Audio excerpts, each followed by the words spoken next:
Shalom, Yahawah, Shalom. All praises be to the Most High, Yahawah, Bahasham, Yahawashi. Peace and salutations to the hopeful elect. And I want to get into this video centered around Charlie Kirk. This obviously happened 10 days ago for those of y'all brothers who've been keeping up. He is a conservative. I wouldn't even call him politician because he's not, but he's like a figurehead for the conservative party.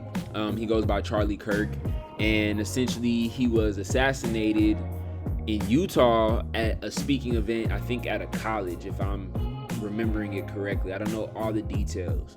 And for those of y'all who've been online, if y'all been on social media, you've seen so many people going back and forth about his death, and really it sparked a lot of outrage that to a certain extent is somewhat similar to what happened with George Floyd. Not to the same level, obviously, because a lot of that was centered around 2020 COVID lockdowns and things like that, but the same outrage and the emotional back and forth between the conservatives and the liberals is really showing that this is more than just a figurehead getting shot and killed.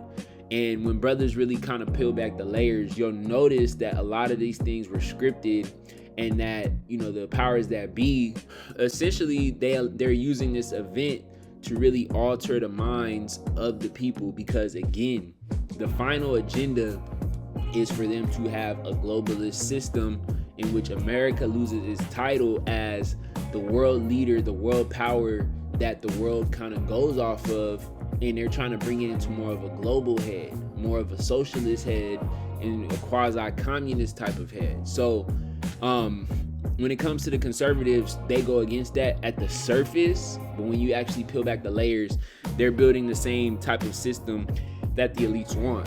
So there was a lot of controversy around this guy, Charlie Kirk, and I felt like just going into it, you know, revealing some of the things that brothers had posted on Patreon, seen on YouTube, and just kind of get a little bit more understanding on why this specific figure just randomly rose to prominence and why so many people are talking about it and getting emotionally enraged about his death. Is a racist and an idiot, and one of the largest voices on the right. His fame is a relatively new thing. He went from being known only by online political junkies like myself in the late 2010s. I live like a capitalist every single day, Shank. I live as a capitalist, okay? I live when I believe. What do I do? I get charity every single year. Hold on. What's my salary? Less than his. Charlie, take Come on, Shank, let's go. Charlie, What are you doing? take a seat. Take a seat. Psycho? To being known by basically every single teenager in America with a TikTok account. A fetus is in utero. What does fetus mean in Latin? What the I'm sorry, is this a language It class? means little human being.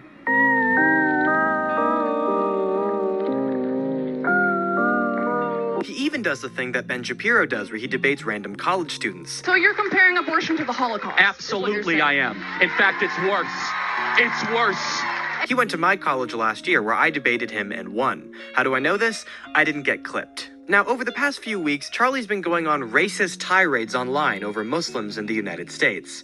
Actually, Islamophobia isn't racism. It is though. People who look vaguely Arab or brown get profiled as Muslims all the time. So this is just kind of giving y'all some background on him. So as you can see, he is kind of like a conservative figurehead, conservative spokesperson when it comes to his take on abortion. And y'all brothers understand, in 2022, we had the Supreme Court rule against, I think it was Roe versus Wade, to the point where it was essentially determined by the states whether or not somebody could get an abortion or not. And to be honest, I don't even know if that's still a thing. I live in Texas, so I don't even know if that's still going on or not. And, you know, there was a huge tirade. A lot of women were saying, you know, you men gonna need to get a vasectomy to have sex with me, and this is so unfair. I think I did a video on it on the streets. So you can understand, like, things like abortion, things like quote unquote racism, xenophobia, you know, things like that. These are things that are very emotionally riling, and for the people of this society, it's always going to cause a lot of rancor.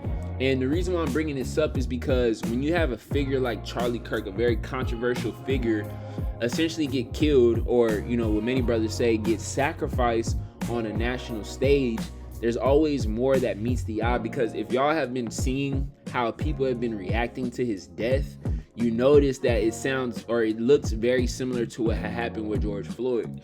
Most of y'all brothers understand that George Floyd was definitely ritualistically removed, and how that was definitely for everybody on the main stage to bring up a lot of vitriol, a lot of rancor between, you know, so-called blacks, I won't call them so-called, but minorities in America against a lot of the conservative Caucasians and things of that nature. And there was a lot of hullabaloo with Black Lives Matter and George Soros and a lot of the funding behind that movement. But it all started with a Freemasonic ritual by, I think his name is Derek Chauvin, on the neck of George Floyd.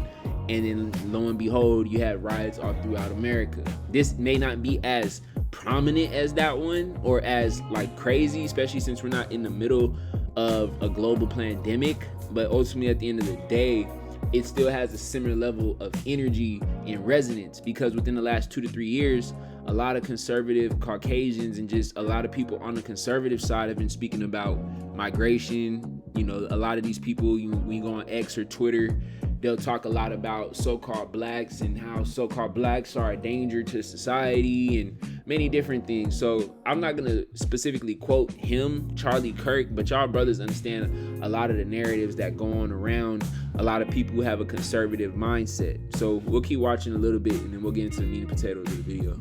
And it is, though. People who look vaguely Arab or brown get profiled as Muslims all the time. Sikhs get hate crimed because people think that they're Muslims because they're brown, wear turbans, and have beards. Charlie literally did this himself on Twitter when he mistook the mayor of Calgary for being Muslim when she was Sikh because she was brown. So yeah, there is absolutely a racial component. But even if he wasn't racist and just Islamophobic, Islamophobia is still bigotry. So how is Charlie Kirk Islamophobic? That's what we'll be finding out on today's episode of Progressive Primers. First, take a look at his commentary about New York City mayoral candidate Zoran Mamdani. Mamdani, who is a self-described democratic socialist, surprised even progressives when he not only won the New York mayoral Democratic primary, but won it by 12 points. Mamdani is also incredibly based, so naturally Charlie Kirk would have a problem with him. Although the way he criticized him was interesting.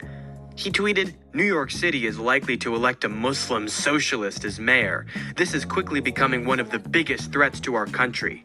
Pay attention." And I mean, let's be real, bro. There's nobody who's a public figure, bro, who has real, like the way he said it is extremely provocative. He's just an agent provocateur. Even when you look at his name, Charlie Kirk, one of the brothers on Patreon brought up the fact that C is the 3rd letter in the alphabet, K is the 11th letter in the alphabet, so 3 times 11 is 33, for those of y'all who understand a lot of the symbolism of Freemasonry, 33rd degree Mason. So, and then also 11. And many brothers speak about that being for twin activation, the 2 twin towers, the 2 twin pillars being destroyed. And again, I'm not the most proficient when it comes to a lot of the Freemasonry and the occult symbolism. But at the end of the day, when you start to see a lot of the numerology around Charlie Kirk and around his death, you understand that there's more that meets the eye.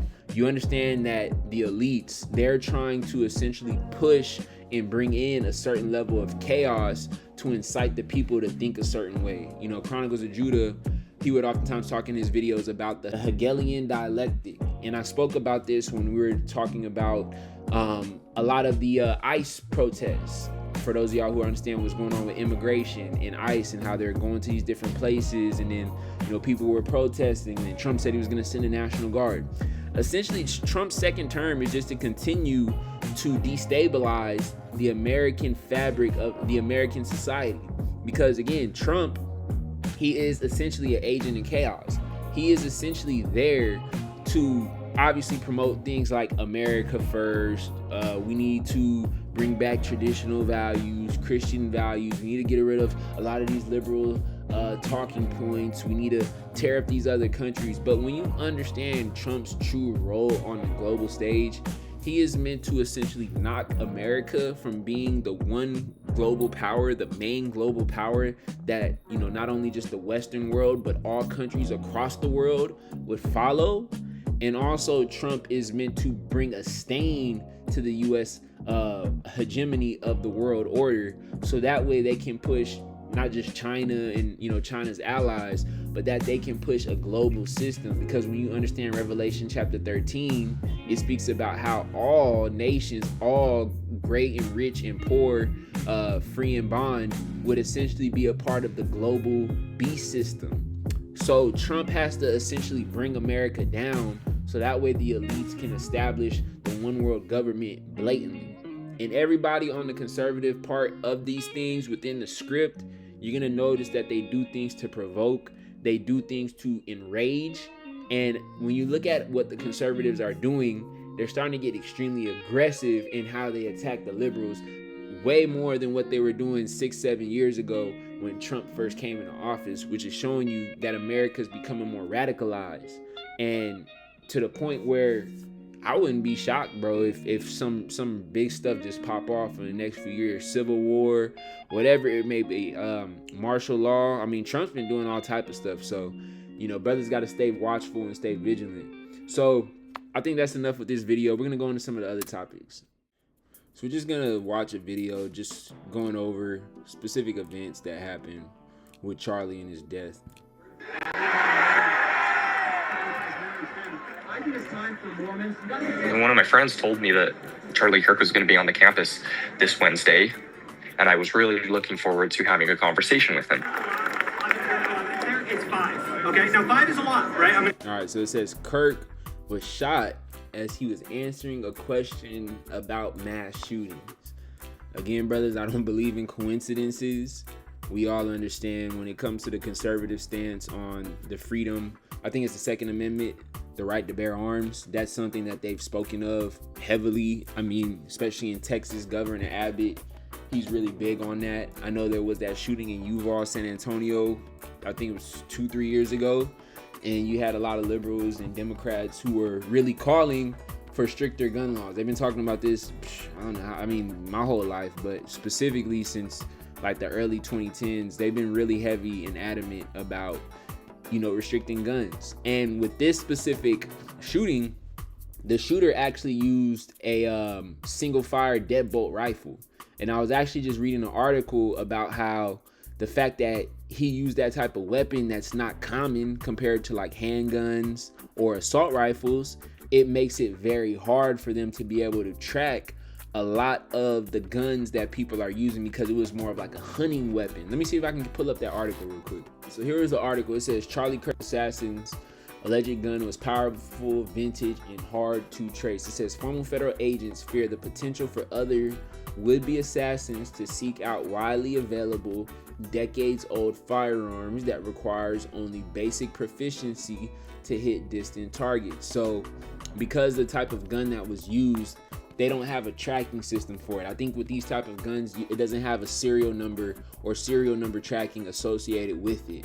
So you understand when it comes to what they want to do with the average American guns, they're trying to take away their right to be able to bear arms. Or if they're not able to take away the guns, they want to have a surveillance system to be able to make sure that everything is under their watch.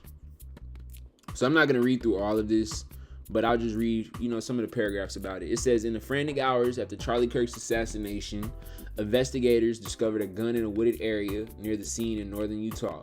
The federal agents seeking to trace the weapons faced a daunting task. It was a decades-old German-made rifle built for use by the military in both world wars, according to multiple law enforcement sources familiar with the investigation. So old that it might have been brought into the U.S. before laws were enacted in the 1960s requiring guns to be affixed with serial numbers or other marks to enable tracing. So they want to be able to trace back guns for, forensics, for, just being able to retrace a criminal steps when it comes to them killing or whatever they might do with crime, right? It says, there are believed to be millions of such weapons in homes across America. Fortunately for investigators, the alleged shooter was identified through other means, his family, who convinced him to surrender to police.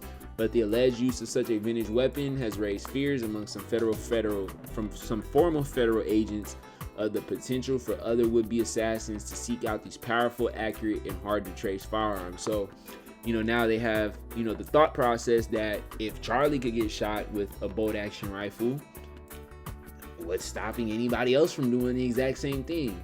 So again, you got to be able to read the agenda within these specific articles, because when you tie everything together and when you understand that this is, in my opinion, a somewhat scripted event. Obviously he did die, but you know, the numbers surrounding it and the specific outrage surrounding it lets me know that this is deeper than just, you know, a man getting shot and killed. It is what it is. All right, so it says, following the wars in Europe, countless American GIs returned home with German-made Masurs.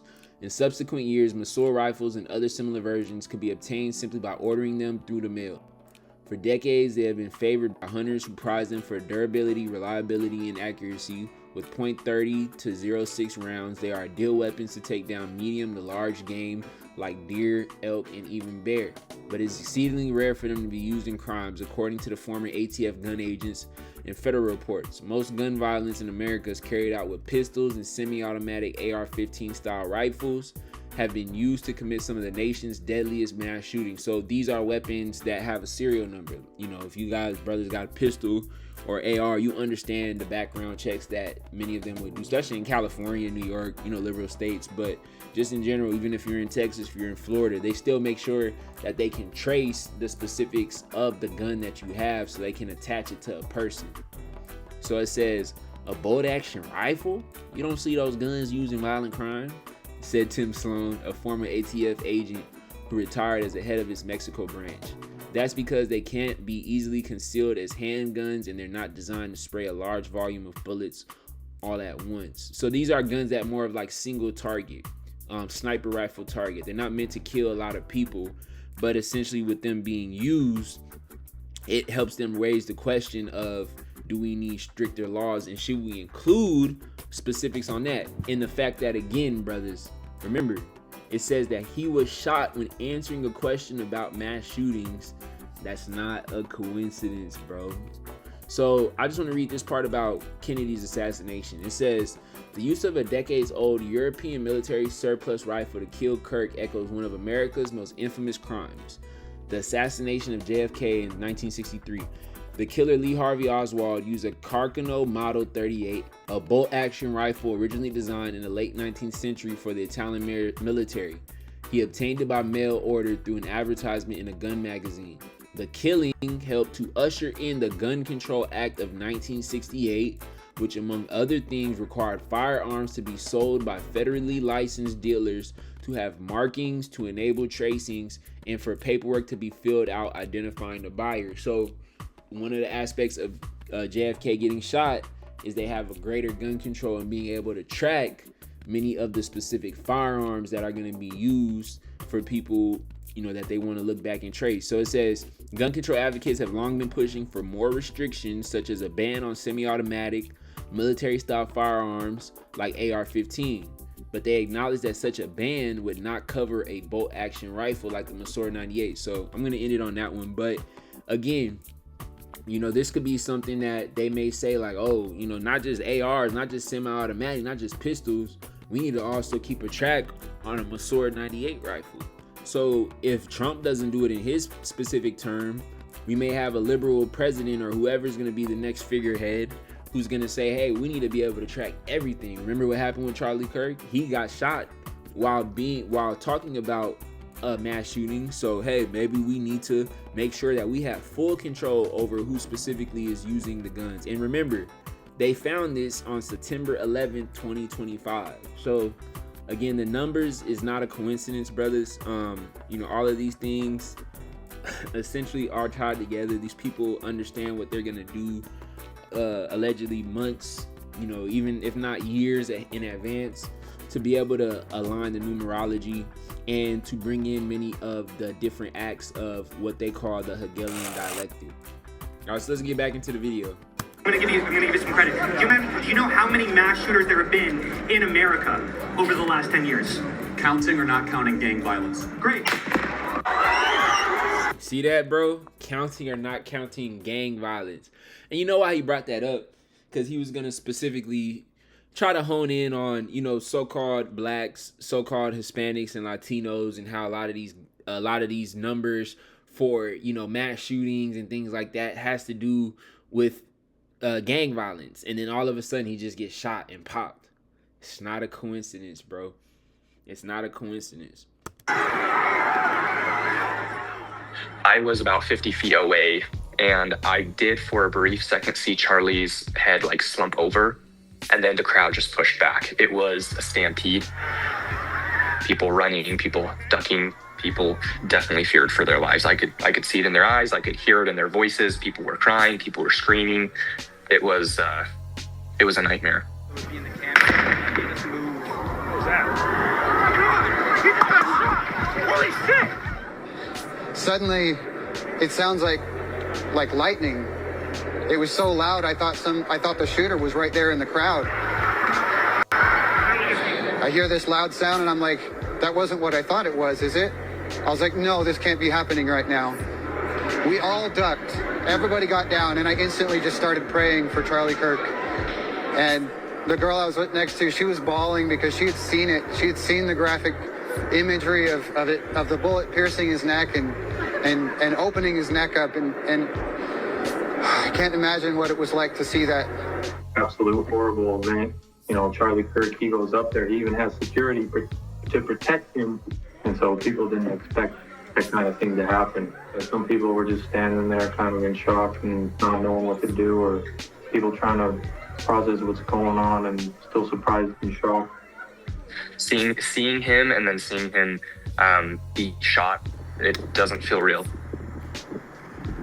So yeah, brothers, I mean, y'all kind of see it right there, graphic, and obviously this is gonna cause a lot of outrage. You know, y'all can see it in a lot of the conservative groups, and many of them are raging about how they don't have the freedom of speech, and that liberal parties are so willing to kill, you know, people who speak from a conservative point of view.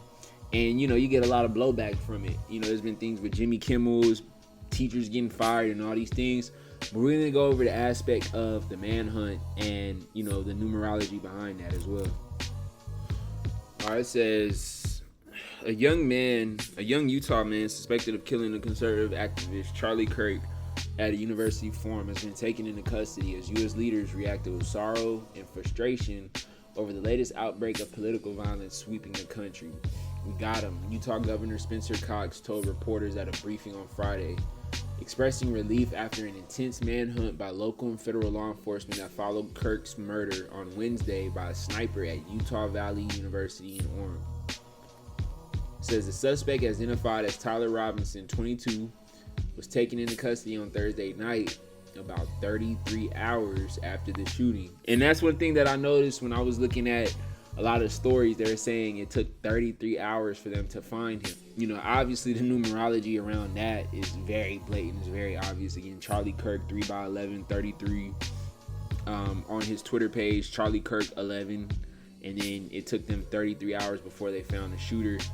It says FBI Director Kash Patel told reporters the agency has received more than 11,000 tips as of Friday morning, the most since 2013 Boston Marathon bombing. He said Robinson was captured after a relative and family alerted the local sheriff's office that he had confessed to them and replied that he had committed the murder, the governor said.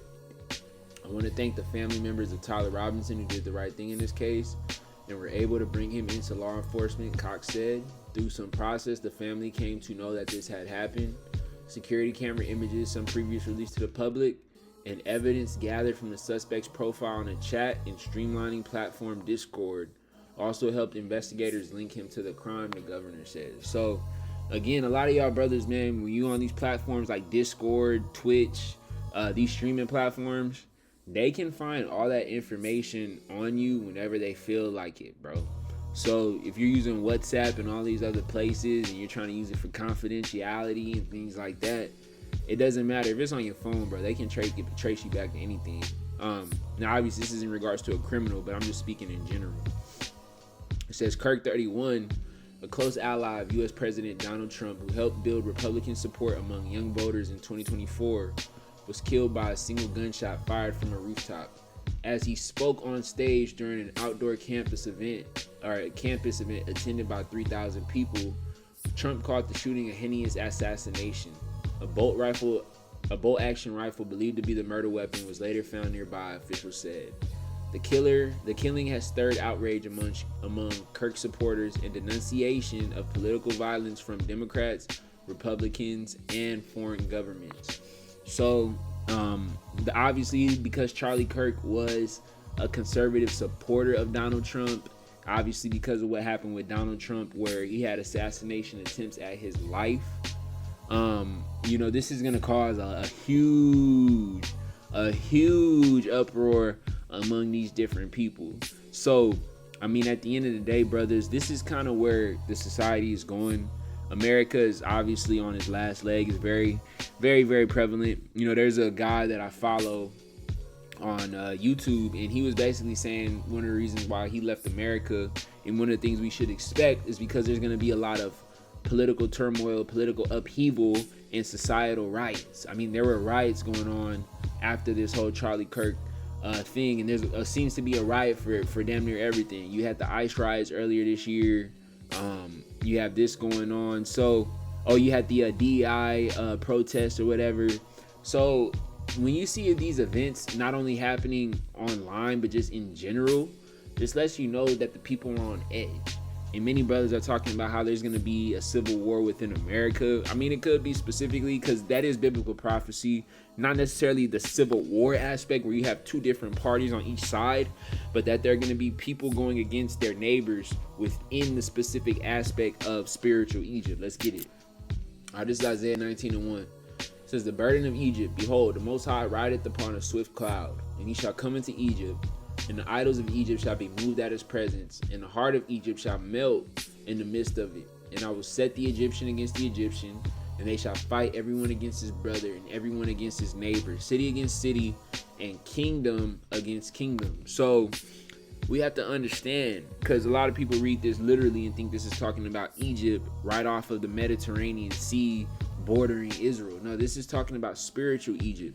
And we understand that when it comes to America, it's known as being a quote-unquote melting pot. It's known as being, a sea of many, a multitude of many waters.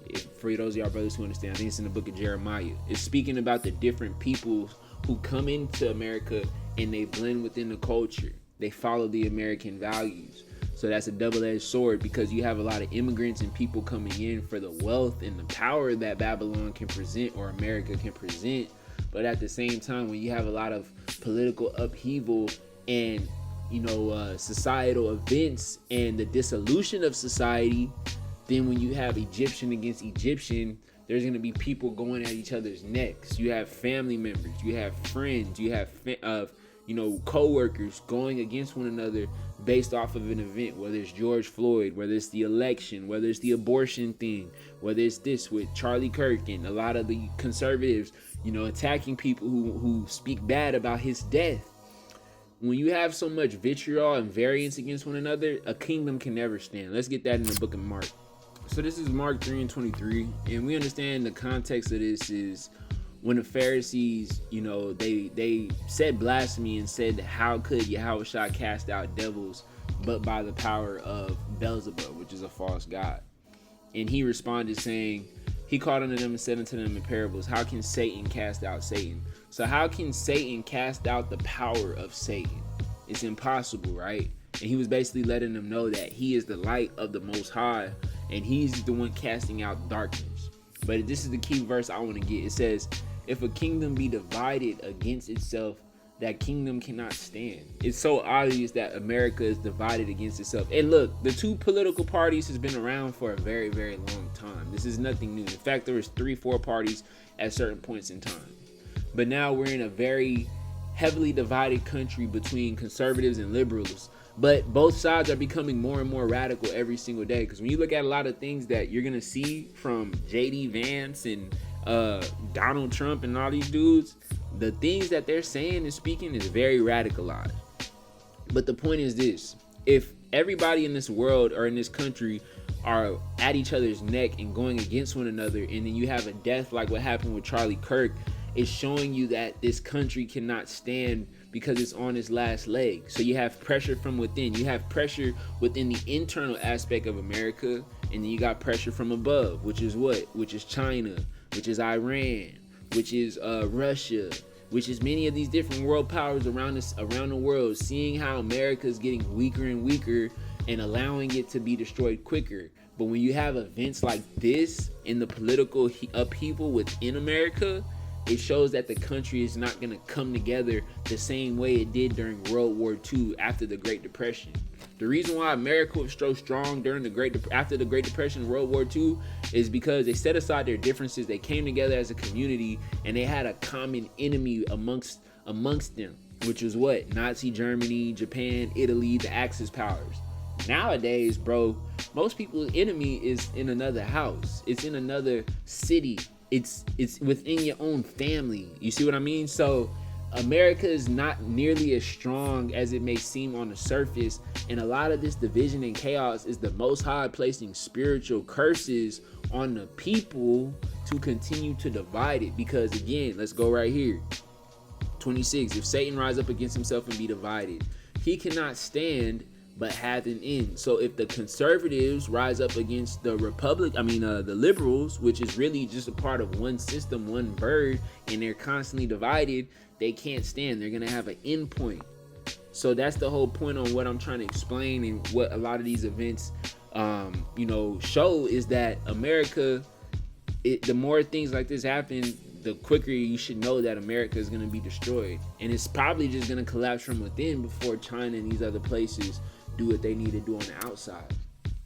And that breaking news here at 6 today, the future of the late night show Jimmy Kimmel Live is in jeopardy. Good evening once again, everyone. I'm Colleen Williams. And I'm Michael Brownlee. ABC is preempting the show indefinitely because of comments he made following the assassination of Charlie Kirk. NBC4's Conan Nolan joins us live from the newsroom. Conan, that announcement is sending shockwaves through Hollywood tonight. It is, Colleen, and it deserves a little bit of a backstory. Prior to the news conference on Tuesday that delineated the evidence against the alleged assassin of Charlie Kirk, there was a narrative over the weekend that perhaps this man, Tyler Robinson, was actually a supporter of President Donald Trump. In fact, there were those who believed he was part of the ultra-right wing who considered Charlie Kirk to be too liberal, that he was too accommodating to political moderates and leftists. That turned out not to be the case. But in between that wording on the internet and what happened on Tuesday with the announcement of the evidence, it appears that Jimmy Kimmel bought into what was being said online, and that led to the monologue that is in dispute on Monday night. The controversy stemmed from this joke during Monday night's monologue on the Jimmy Kimmel Live show taped on Hollywood Boulevard.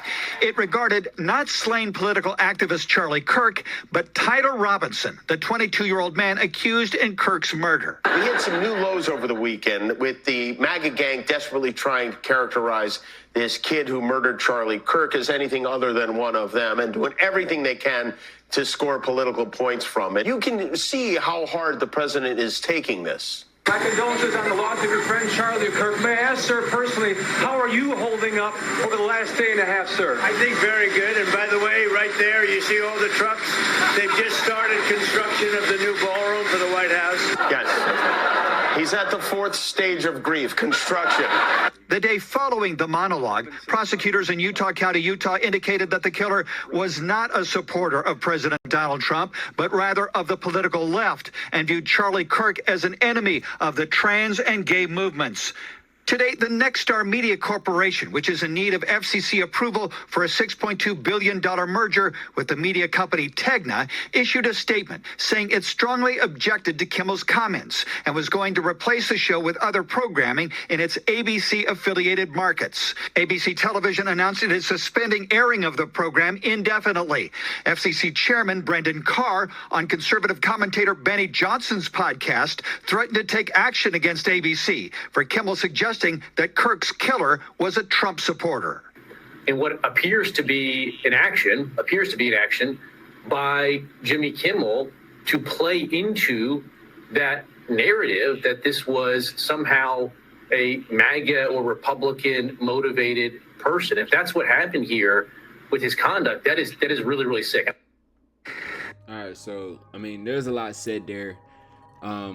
It doesn't even fully make sense exactly what Jimmy said, but apparently he was just leaning into how the killer of Charlie Kirk could have been an ultra-right shooter or whatever, somebody who's like extremely ultra-right conservative who wanted to go against Charlie.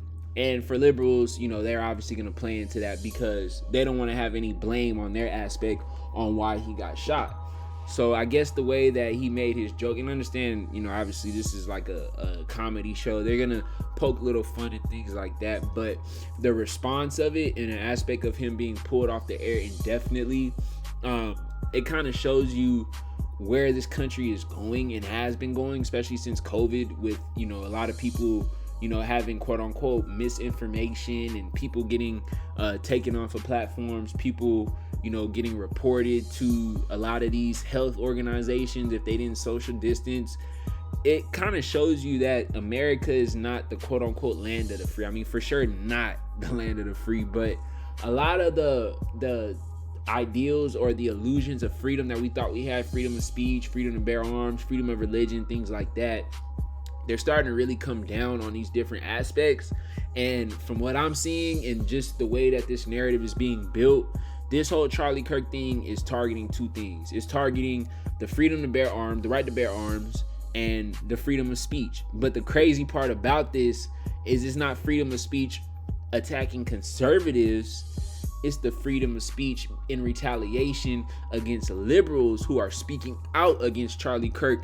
That is the main thing that kind of like jumps out, if that makes sense. All right, brothers, I'm finna end it on this one. It says dozens of workers have been penalized after Charlie Kirk shooting, from journalists to Jimmy Kimmel. It says employers and officials are cracking down on comments considered inappropriate after far-right activists were killed.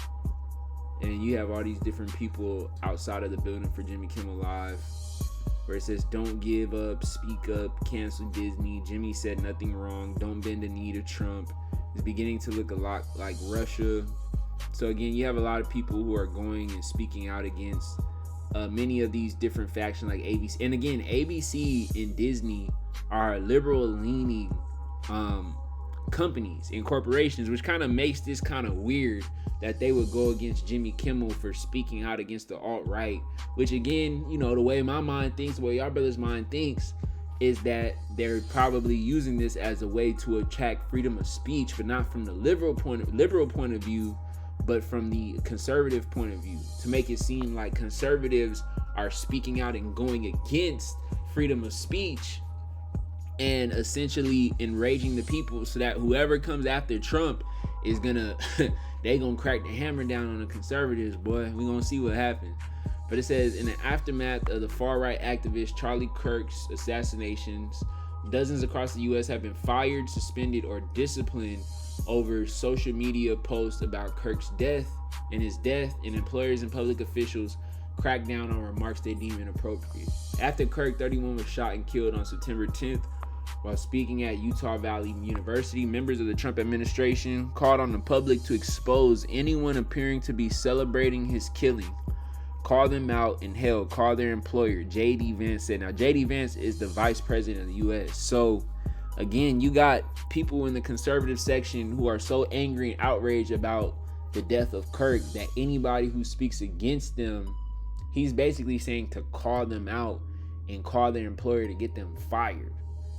I mean, you got to understand what level of like emotional radicalness that a lot of these people are doing to be able to do that. Again, I'm not saying that, you know, as far as his death, it's not sad, especially if you're a conservative, but the way that people are reacting to it and the attack at the freedom of speech on the liberal side, that lets me know that they're starting to ramp up a lot of the things. Even with Trump, bro, you talking about sending the National Guard to Chicago to bring down crime rate. The U.S. government is buying stakes in company, bro. The U.S. government is super, super big government. Like, super big government. Almost to the point, I'm going to be honest, bro. This, to me, I'm not calling it socialist, but I think that the Republican Party is just a different form of socialism, like capitalism mixed with socialism. It's not freedom of speech, it's not capitalism, it's none of that. It's big corporate, it's socialist corporatism. If you really look at a lot of their policies lately, bro, it's kind of wild when you think about it. We'll keep going.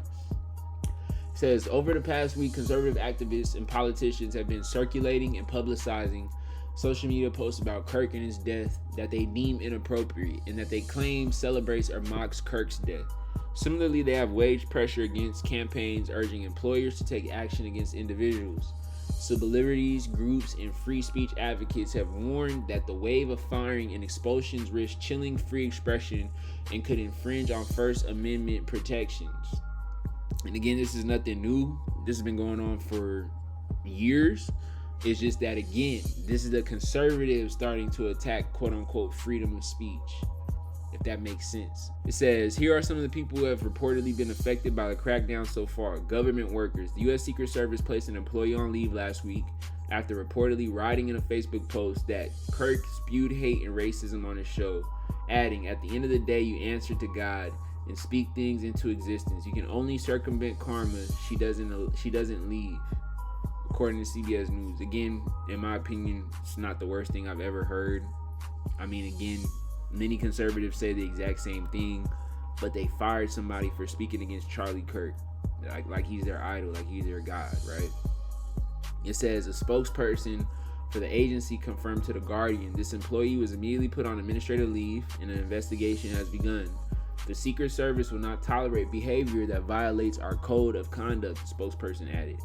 Fox News also reported that an employee at the Federal Emergency Management Agency, FEMA, was placed on administrative leave over an Instagram post describing Kirk as the literal racist, homophobe, misogynist. Again, brothers, somebody's getting placed on leave for calling somebody racist, homophobe, misogynist. I mean, brothers, if you look at many groups in the streets who are preaching, they not say the exact same thing about them. So what you're starting to notice is the energy around many of these specific events are getting radicalized to the point where any sort of criticism is being placed on like a microscope, and some people are coming for their job. And this is coming from the conservatives, brother. This isn't coming from the liberals. So they're putting a reverse Uno on your ass. And now the conservatives are starting to attack quote unquote freedom of speech because one of their martyr figures got killed. You gotta look at the political climate, bro. It says a FEMA spokesperson told The Guardian that the employee's words are revolting and unconscionable, and that the employee was immediately placed on administrative leave. We expect all public servants to uphold the highest standard of professionalism, respect, and integrity, they added. The U.S. Coast Guard also said last week that it was aware of inappropriate personal social media activity made by one of their employees regarding recent political violence, and that they were actively investigating this activity and will take appropriate action to hold the individual accountable. And then it kind of goes into Jimmy Kimmel. We're not going to speak on that because we already kind of read about it. We can just kind of go forward and, move on. It says across the country, U.S. educators and employees of educational institutions are being fired or placed on leave over social media posts about Kirk and his death. At Clemson University in South Carolina, the university said on Monday that it had fired an employee due to their social media posts, and also later announced that 2 faculty members have been dismissed over social media posts in response to Kirk's killing that the school deemed inappropriate. The university did not disclose the content of the post. I'm not going to keep reading through all of this. Y'all can see what's going on, and you can see the political climate of what's going on. And to me, what it seems like is that during this term with Trump, it seems that a lot of the conservatives are flexing a lot of their power within the government and within a lot of these figureheads to really come down on anybody who's kind of coming against and talking against a lot of the conservatives. But again, brothers, you'll have to understand, the elites want many of the liberal agendas to be the main agenda, but they're kind of bringing a reverse Uno card. They're bringing a reverse Uno card. A lot of brothers are saying like, oh, Trump's going to bring in the mark of the beast or whatever. And I say, hey, bro, to be honest with you, it seems like they're going to use the conservatives to be demonized so that whoever comes after, they're going to clean shit, bro. And people are going to be so disgusted and hate a lot of the conservatives and how they view things and what they're doing to this economy, what they're doing to the country, that they're gonna willingly accept whoever's gonna be against them. So I'm gonna be honest, brothers, this is like a super sophisticated plan that they have set up. and it's very hard to predict what's specifically going to be the next move. But when y'all brothers have an understanding and you look at things past the surface level, you can really see, you know, what they have played out for the people, for the chattel, for the sheeple. So, you know, again, brothers, y'all definitely want to stay out of this and don't get caught up in this, man. Don't get fired for, you know, getting into, you know, communication or a verbal spat with people who, quite honestly, bro, they're just pawns in a greater game, bro. At the end of the day, this definitely ain't our fight. Now, if we defending the truth, that's completely different. But with this, these are just casualties of war, bro. So I give all praises to the Most High, Yahawah, Bahasham, Yahawashi. Until next time, it's Brother Ash Ibar signing out.